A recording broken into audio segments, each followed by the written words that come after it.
आता आपलीच गाडी त्याच्यामुळं आपण कुठेही थांबू शकतो. आपण 1400-2000 किलोमीटर प्रवास केलाय. गोवा म्हणजे एकदम किरकोळ आहे. आता पावनखिंड इथून 8 किलोमीटर आहे फक्त. म्हणजे आपल्याला पावनखिंड लागते. हो गाडी बघा ही राजापूर पुणे गाडी.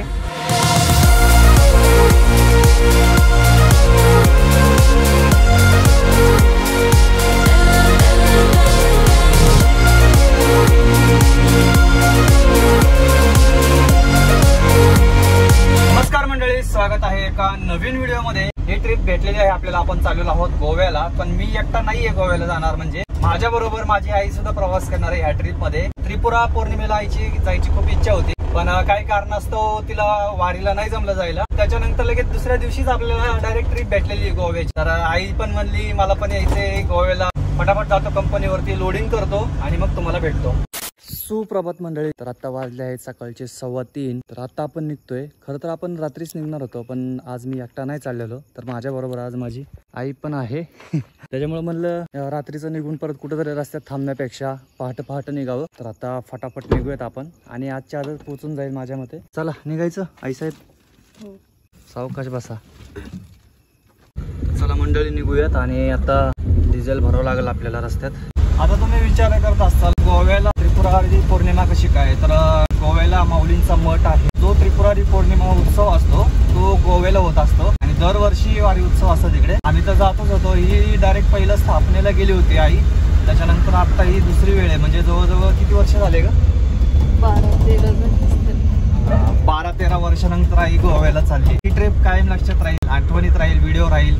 आई बरोबर असा प्रवास केला होता गोव्याचा. मला वाटतं आई वडिलांबरोबर ह्याच गाडीमध्ये आपण पहिलं नाणीजला गेलेलो आहे. त्याच्यानंतर आता आईचा दुसरा प्रवास आहे गाडीमध्ये. आता एकदा वडिलांना पण फिरून आणूयात केरळ वगैरे असं. मंडळी आलो आहोत खेड शिवापूरच्या टोल नाक्यावर. रिचार्ज वगैरे करून घेतलं. आता पुढे डिझेल भरूयात. मंडळी डिझेल भरला आहे सध्या आपण 2500चं 27.62.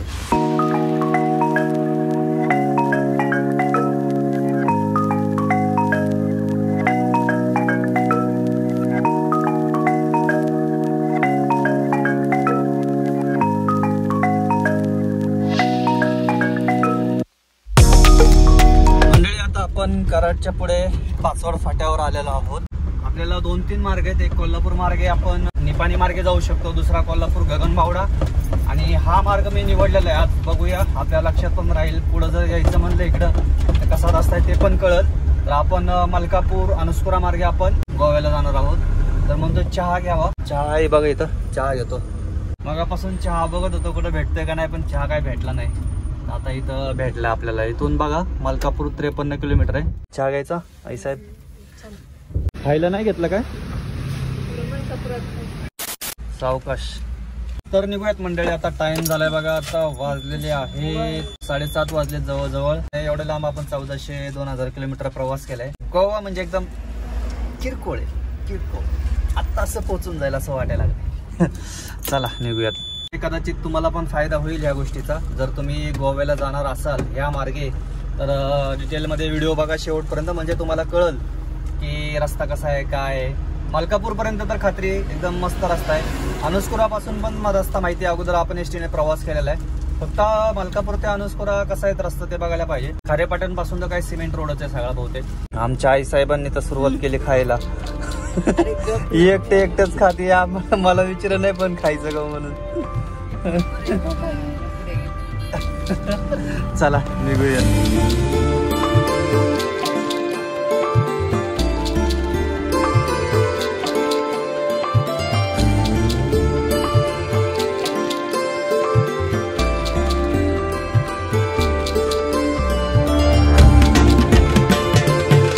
मलकापूरमध्ये आणि टाइम झालाय बरोबर 8:15 वाजलेत. आता इथून राईटला गेलो तर आपण रत्नागिरी रोडला लागतो, पण आता इथून डावीकडे वळून पुन्हा आपण राईटला वळणार आहोत. मग ते अनुस्कुरा रोडला लागतो रस्ता इकडून. मलकापूरमध्ये आल्यावरती इकडं डावीकडे जो रस्ता जातोय हा कोल्हापूरला जातो आणि इकडे आपण सरळ जाणार आहोत. तर पाहूया हा रस्ता कसा आहे काय आहे. पहिल्यांदाच अनुभव घेतो या रस्त्याचा. घरं बघा नाही तर किती जुनी आहेत. कोणतं गाव आहे? छान आहे एकदम मस्त. कौलावरची घर आहेत सगळी. वाटते सगळा रस्ता आता असाच आहे वाटतं, सिंगल. मलकापूर नंतर घाट लागतो छोटासा, तर तो घाट चढून वरती आलेलो आहे. गाडी तो उभा केली आणि व्ह्यू बघा काय दिसतोय, भारी. हे हॉटेल आनंदवन आहे, त्याच्यात चहा घेऊया पुन्हा एकदा. रस्ता चांगला आहे का हो इकडं घाटातनं खाली उभं? सगळं असंच आहे ना रस्ता का? आईने काय चहा नको म्हणली. आईचं चालले मस्त मेहंदी वगैरे काढते हातावरती. आनंद झालाय तिला, मनातली इच्छा पूर्ण झाली तिची गोव्याला जायची. आता पावनखिंड इथून 8 किलोमीटर आहे फक्त, म्हणजे आपल्याला पावनखिंड लागते. हो हो, रस्ता एकदम चांगला आहे बरं का, म्हणजे एकदम असाच आहे सगळा डांबरी, एकदम खड्डा नाही काय नाही, एकदम मस्त रस्ता आहे. फक्त एवढंच आहे की आता सध्या वळणं खूप आहेत रस्त्यामध्ये, पूर्ण घाट उतरून चाललोय आपण. आणि पुढचा पण आपल्याला घाट लागणार आहे, अनुस्कुरा घाट. म्हणजे वन टाइम एक्सपिरियन्स साठी, एकदा अनुभवासाठी चांगला रस्ता आहे. बघा रस्ता, बघा रस्ता. हो हो, पावनखिंड गेली मागे, म्हणजे तिथून मेन रोड पासून 4 किलोमीटर आतमध्ये. पण ते मॅप चालू होतं त्याच्यामुळे काय मला दाखवता नाही आलं. मंडळी आता आपण चौकामध्ये आलेलो आहोत एका. इकडं सरळ कोल्हापूरला जातो. हो, गाडी बघा ही राजापूर पुणे गाडी. तो आता आपण इकडून उजवीकडून जाणार आहोत. हे आला आहे अनुस्कुरा गाव. या ठिकाणी आपण थांबलो होतो. आता मागे गेलं ते हॉटेल, नाश्त्यासाठी थांबलो होतो आपण. आठवत असेल तो ब्लॉग आहे माझ्याकडे, लवकरच सगळे ब्लॉग तुम्हाला पाहायला भेटणार आहेत. आणि हा आपल्या चॅनलवरती गाडीचा शेवटचा ब्लॉग आहे, जे की मी आई बरोबर प्रवास करतोय. अनुस्कुरा घाट आपल्याला लागत आहे. आता हा जो घाट आहे ना, ज्यांनी अगोदर माझे ब्लॉग पाहिलेले आहेत त्यांना माहितीच आहे. जे नवीन सबस्क्रायबर आहे, जे नवीन आपले व्ह्युअर्स आहेत त्यांना माहिती नाहीये. तर बघा आता आनंद घ्या घाटाचा. सिंगल रोड आहे पण घाट जबरदस्त आहे एकदम. आता इथे सगळ्या पाट्या वगैरे लावलेल्या आहेत. विशेष प्रकल्प शाहूवाडीची हद्द संपली, सार्वजनिक बांधकाम राजापूरची हद्द सुरू झाली. इथून समोर व्ह्यू बघा. आता असं सरळ बघितलं तर असं वाटतं सगळं समुद्रच आहे. रस्ता खूप छान आहे. फक्त मला वाटतंय आता हे थोडंसं मध्ये मध्ये आहे फक्त, पण एवढं ठीक आहे, एवढं चालतं. पुन्हा पहिलं तर आणखीनच खराब होता जेव्हा प्रवास केला होता तेव्हा. मंडळी आता आपलीच गाडी, त्याच्यामुळं आपण कुठेही थांबू शकतो. तर आईला म्हणतोय उतर खाली, फोटो काढतो ना, ये ना तुझा फोटो काढतो की. आणि व्ह्यू बघा काय. ओ भाई साहब, आपल्याला इकडं जायचंय खाली. बापरे, हे बघा इथं जायचंय आपल्याला. इथं जाऊन पुन्हा खाली ते बघा, तिथं जायचंय. ती गाडी दिसत असेल तुम्हाला, तिथपर्यंत जायचंय. जबरदस्त आहे घाट. असं थांबता नव्हतं आलं तेव्हा, आरामस्त थांबून आनंद घेऊयात. अरे विजय, हे काय आहे? समुद्र आहे का नदी रे? काय माहिती काय. अरे तुला माहित कसं नाही? काय आहे? नदी आहे, नदी. नदी का? बरं आता इथून कुठं जायचंय आपल्याला? नदीत जायचंय. नदीत कशाला रे? मग तिकडच जायचंय खाली आपल्याला. चला मंडळी, मस्त फोटो वगैरे काढलेले आहेत आणि पुन्हा आपण निघालो आहोत. चला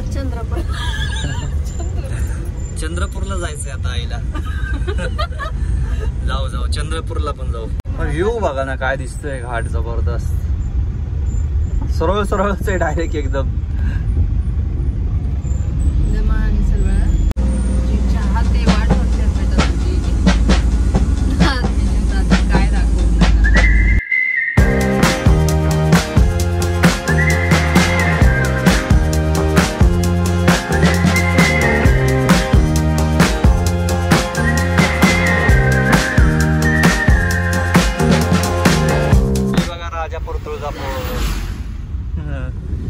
बघ एवढं लांब जाते, डायरेक्ट तुळजापूरला जाते गाडी राजापूरवरून. मंडळी घाटात एकदम भारी रस्ता, एकदम करकरीत रस्ता आहे. फक्त जर असं घाट उतरून आल्यावरती असा रस्ता लागतो तुम्हाला, कच्चा रस्ता आहे एकदम. मंडळी हे पाचलगाव आलेलं आहे. घाट उतरले की तुम्हाला पाचलगाव लागतं. एकदम शांतता आहे बघा ना. समोर गाडी बघा, राजापूर स्वारगेट गाडी. तर मंडळी आता आपण कोणी हे गाव सोडलेलं आहे. आणि विषय असा झालाय की पाचलच्या पुढे एक रस्ता दाखवत होता आतमध्ये लेफ्ट साईडला, तो डायरेक्ट खारेपाटणला निघत होता. पण लिफ्ट घेतला पण रस्ता लय खराब वाटला मला. म्हणलं परत कुठेतरी मध्ये अडकण्यापेक्षा आपल्या इकडून जर असं लांब गेलेलं परवडल.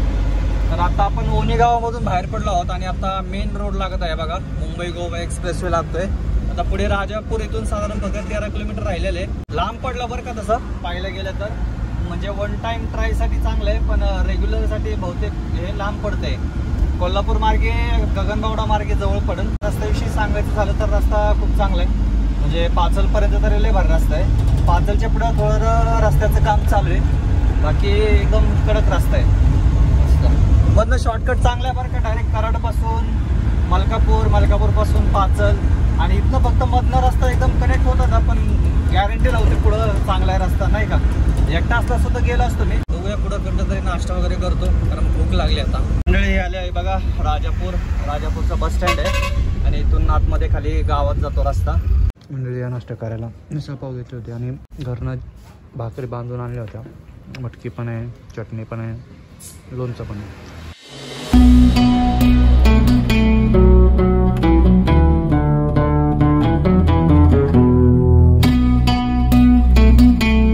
आपण आलेलो आहोत बांधा बस स्थानकापाशी. पाहू शकता हे महाराष्ट्राचं म्हणजे शेवटचं आपलं गाव आहे, आणि पुढे आता गोव्याची बॉर्डर लागेल. टिपी बहुतेक ह्याची ऑफलाईन निघते, ऑनलाईन टिपी निघत नाही.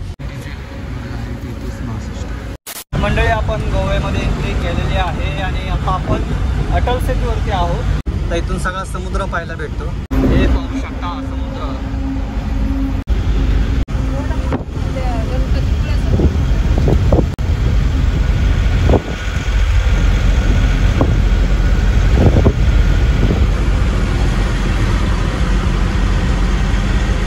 सोडला आहे इथं मठावरती, आणि आपण आता खाली करून येणार आहोत.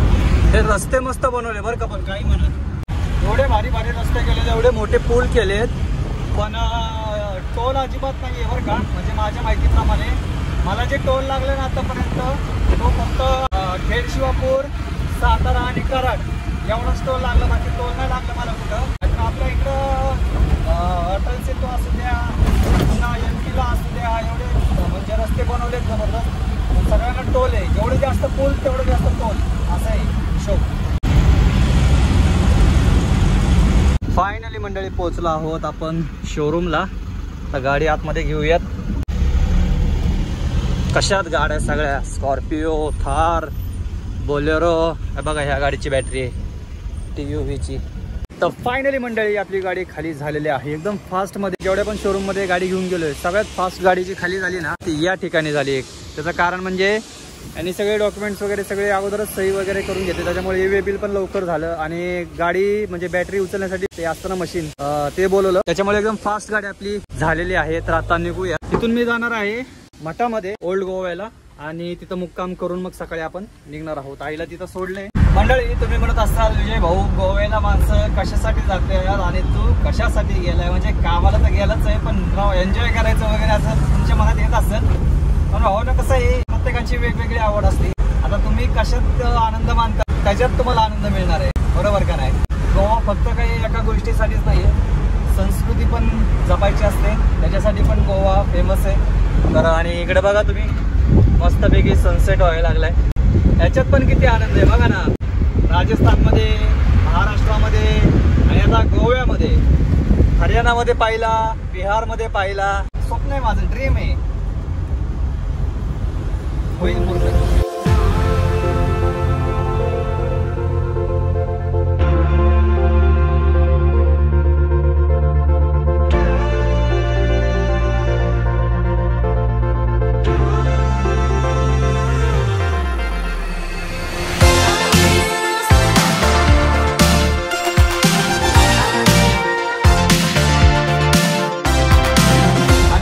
बोलायची होती मंडळी. बरेच जण मला कॉमेंट करतात की भाऊ आपली पण गाडी लाव वगैरे नाही का. तर पहिली गोष्ट सगळ्यांना सांगेल की ही माझीच गाडी, म्हणजे मी कशी लावली म्हणजे ओळखीनेच लागलेली. लोकल ट्रिपसाठी घेतली होती, पण लोकलमध्ये पण कधी काम असतंय कधी नसतंय, त्याच्यामुळं ही जी गाडी आपली लागली ती खरं तर रामसूळ यांच्यामुळं. माहिती असेल तुम्हाला 5406 जे सगळ्यात पहिल्यांदा आपण गाडी घेऊन गेलो होतो केरळला, त्यांच्यामुळं आपली गाडी लागली तिथं. म्हणजे बऱ्याच जणांचे हात असतात आपल्या मागं, ते असं म्हणायला काय हरकत नाही की अदृश्य हात असतात. माऊली शेवटी कुणाच्या ना कुणाच्या रूपात मदत करत असतात. त्यामुळं म्हणजे मॅक ट्रान्सपोर्ट असेल, DHL असेल, पुन्हा महाराजा ट्रान्सपोर्ट असेल यांच्या सपोर्टमुळे आपली गाडी चालते. मी एवढं पण आवाहन करेल की तुमचा काही ट्रान्सपोर्टचा माल असेल काही असेल तर नक्की मला मेल करा. सुरुवातीला मेल आयडीच ठेवतोय मी, विचार करतोय फोन नंबर वगैरे, पण ते काय होतं माहिती का दुसरेच कॉल जास्त येतात. त्याच्यामुळं पण ट्रान्सपोर्टसाठी जर काही असेल तर बिंदास सांगा. म्हणजे कुठल्या कंपनीचा वेंडर वगैरे काय भेटत असेल ते पण सांगा. किंवा नवीन जे स्टार्टअप असतील त्यांना गाड्या लागणार असतील त्यांनी सुद्धा कॉन्टॅक्ट करा. मेल आय डी दिलेला आहे डिस्क्रिप्शनमध्ये, त्याच्यावरती नक्की मेल करा.